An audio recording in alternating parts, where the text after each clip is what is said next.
Ես կոչս ուղում եմ ողջ սունեցիներին, ես չեմ կասկածում մեր անկոտրուն սունեցիների վրա, նրանք երբեք չեն ուզում, ես ինչքան իմ ստույգ տվյալներով, ինչքան գիտեմ, մեր սունեցիները, մեր անկոտրուն սունեցիները չեն ուզում, որ այս թուրք իշխանության օրոք ապրեն Թուրքի հետ,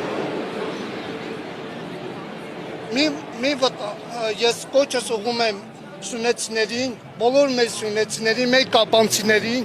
միացեք սրբազան պայքարին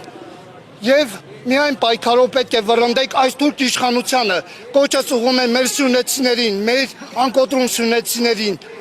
ինչպես մի մոռացեք, ինչպես այս թուրք իշխանությունը ծախել է մեր Արցախը, այնպես ծախելու է մեր Սյունիքը, մի վստահեք այս թուրք իշխանությանը,